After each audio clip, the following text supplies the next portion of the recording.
Hi, I'm Joe Theismann, world champion quarterback and entrepreneur, and I have the pleasure of visiting with Bob Yates today. And Bob, you have a company called Circle of Champions.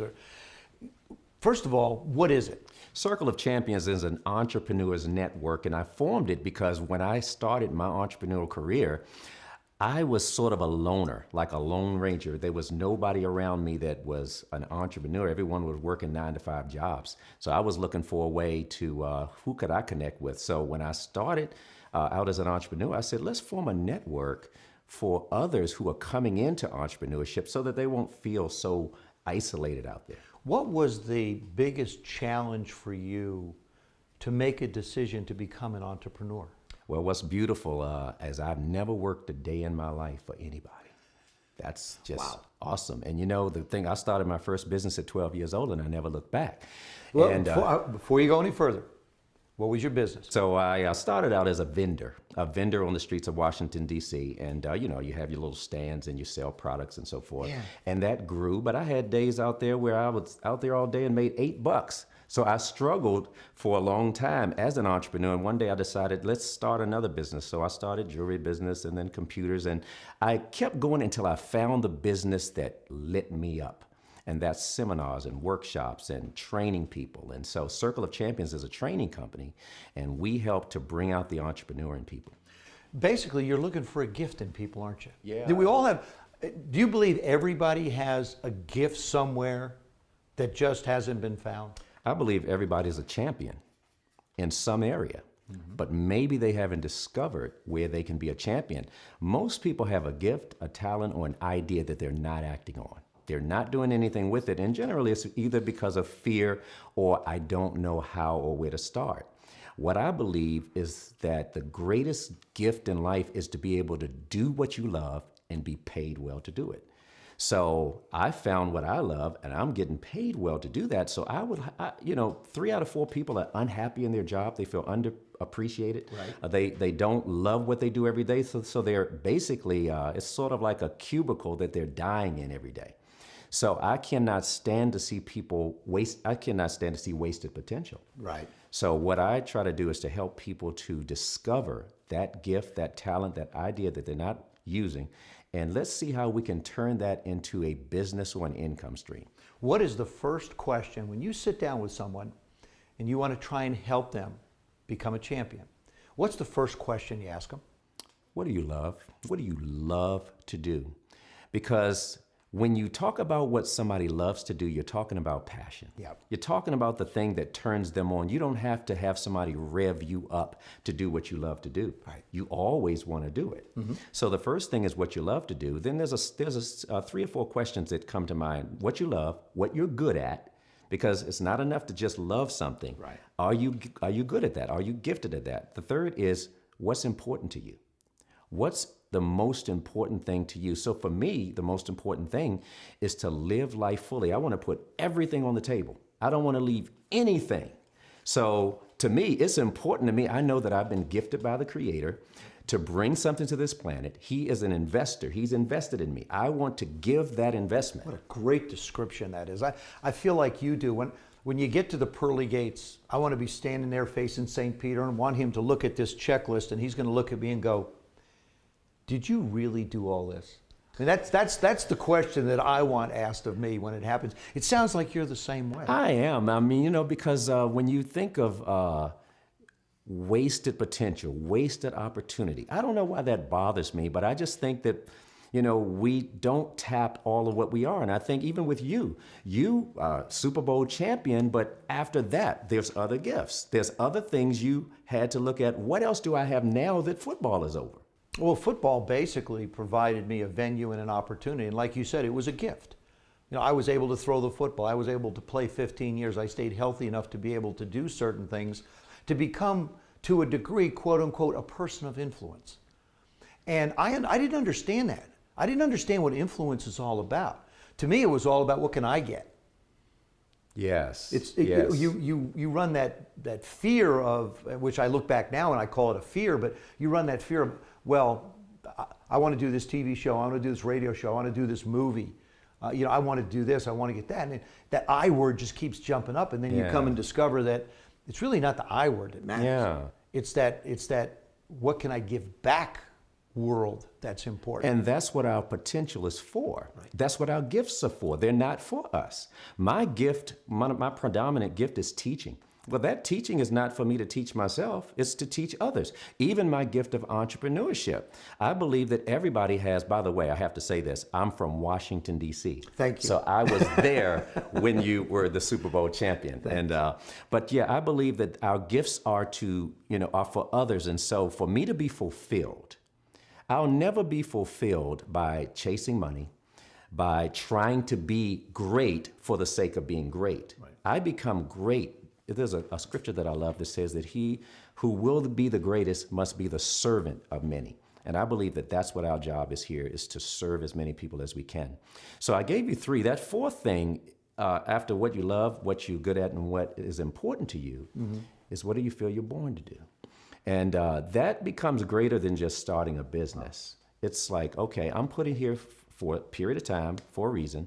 If I'm doing what I'm born to do, the opportunities that I'm looking for in life will come to me. I'll meet the right people. I'll be sitting here with people like you because I'm doing what I'm born to do. And I believe that everybody has a destiny. And in the long run, if I look at what is the real goal, starting a business that will help a person to achieve financial freedom, because I don't believe a person, most jobs won't pay you what you're really worth. I don't think anybody can tell you what you're really worth. No, I agree. Yeah. So if I can help people to take a little bit of a risk and go after a dream, go after a vision, go after an idea, even if you don't know how, because I didn't know what I was doing when I started. Right. But I discovered on the way what works, what doesn't work, what I love, what I don't love. Sometimes you have to do something to find out you don't want to do that. Yeah. Yeah. And that's the end of it. Yeah. I'm curious, it's very idealistic what you're talking about as far as being able to find that gift and get that out of people. But how do you educate people to deal with the frustrations that they go through as they try and chase that dream or take that passion to go after what they love? The 4 elements you talked about. That's not an easy road. And that road's, has a lot of different, potholes in it. Living in D.C., we know that. But it has a lot of potholes in it. It's not a straight road. It has a lot of curves, a lot of hills, a lot of mountains, a lot of valleys. How do you help people deal with the frustrations of not being able to see that right away?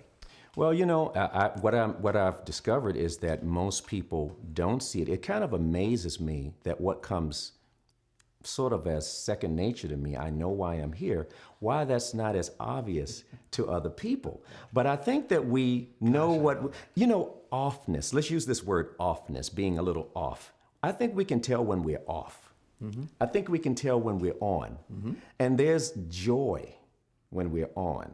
Right. So, if I'm not fulfilled at doing something, usually fear is the reason why people don't. So what I have to do is get people through their fear. And we do what we do through seminars, through workshops, through one-on-one, and working with individuals through that. Like you said, it's not an easy process. It's not like I can just say a few words, but I think that nobody can answer the question, what do you love? I can't answer that for somebody else. You can't answer it for me, and That's I can't right. answer it for you, right? That's right. It has to be up to the individual. So, why are we wired to love certain things? I think we are born with certain proclivities towards certain things. So, it's a matter of questions. I think you have to ask the right questions, and you have to get people to. The world is a noisy place, and so for me, there's times I think we need to get quiet enough. And if I was to give the most, I think, profound answer is this: the manufacturer always knows what a product can do. And so, in my case, I would point people to the manufacturer, the one who made us. And that means getting quiet and taking inventory of what I've been given. I can play the piano, I can play sports, I can do a lot of things.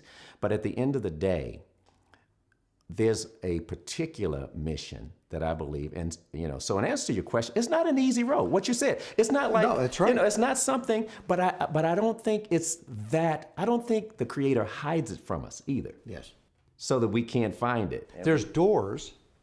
He's presented doors in front of us. Yeah. Sometimes we open a door, and it isn't necessarily what we're looking for. True. But in all likelihood, one of those doors will contain or will be the doorway to where we want to go, which takes us all the way back full circle to what we are talking about is, you want to help people find that gift inside of them, not just for themselves and self-satisfaction, but to create an income stream. I do, and that's because, and Joe, I do want to ask you a question, if you don't mind. How did you discover you love football? Oh, it's so hard. It's like people ask me, why did I go to college? Because it felt right.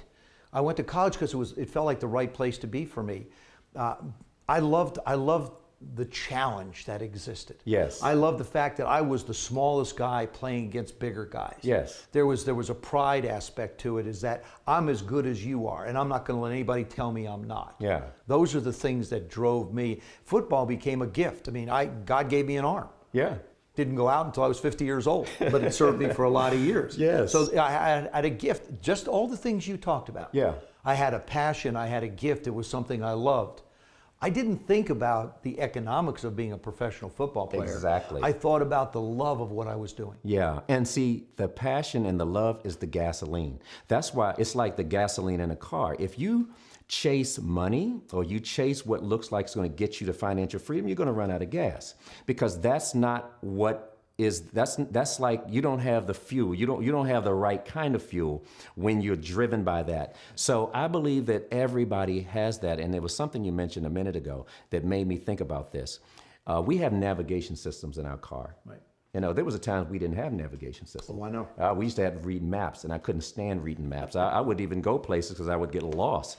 But I believe we have an internal navigation system that leads us. So I want to bring it home to this. As far as earning money, which most people want financial freedom. Right.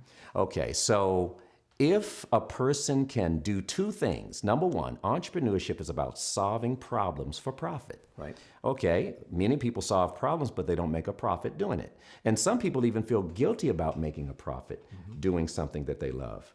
I believe if what you're doing is solving problems and adding value to people, then it's ethical for you to be paid to do it.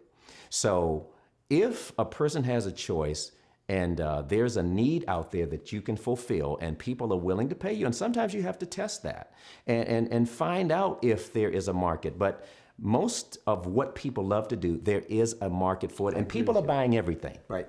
They're buying everything. So I would challenge anyone that's out there that's thinking about starting a business. You had it in your mind for some time. You have a gift, you have a talent, you have an idea. There's something you want to do.